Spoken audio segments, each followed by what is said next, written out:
শুভ দুপুর। মনের কথায় তোমাদের সবাইকে স্বাগত। রোজই ভাবি বিকালে বেরোবো, কিছু গুরুত্বপূর্ণ জিনিস যেগুলো না নিজে গিয়ে না কিনলে হবে না, সেরকম জিনিস কেনার জন্য রোজই বিকালে প্রিপারেশান নিই। মেঘ আকাশ, তারপরে তোমার টিভিতে অ্যানাউন্সমেন্ট শুনে ভাবি এই বুঝি ঝড় বৃষ্টি এলো, একদম ভয়তে আর বেরোই না যে ঝড় বৃষ্টি আসবে। প্রতিদিনই দেখছি কি ধোঁকা খাচ্ছি, হচ্ছে না ঝড় বৃষ্টি, আর আমার যাওয়াও হচ্ছে না। তা আজকেও ভাবছিলাম বিকালেই যাবো, তারপরে মনে হলো না, একটু মেঘ করছে, খুব চড়া রোদ্দুর যদি বিকালে কিছু হয়, তাই এই খুব রোদ্রের মধ্যেও আমি বেরিয়ে যাচ্ছি, বিকালের জন্য আর রিস্ক নেব না।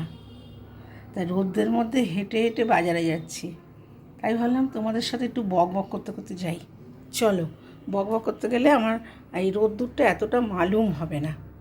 রোদ্রে আমার একদম বেরোতে ইচ্ছা করে না, কিন্তু না বেরোলেই নয়, বিকালের জন্য আর ফেলে রাখতে চাই না।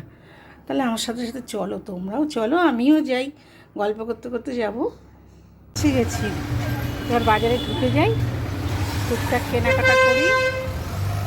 বেশিক্ষণ লাগে না তো বাড়ি থেকে, 2-4 পা হাঁটলে, কিন্তু প্রচণ্ড রোদ্দুর, দেখো ভীষণ রোদ্দুর। তাই জন্যই ভালো না, এত কড়া রোদ্দুর, বিকালে না ঝড় বৃষ্টি হয়।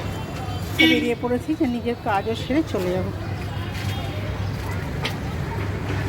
তাহলে ভিডিওটা এখানেই শেষ করছি। হ্যাঁ, ঢুকে যাই।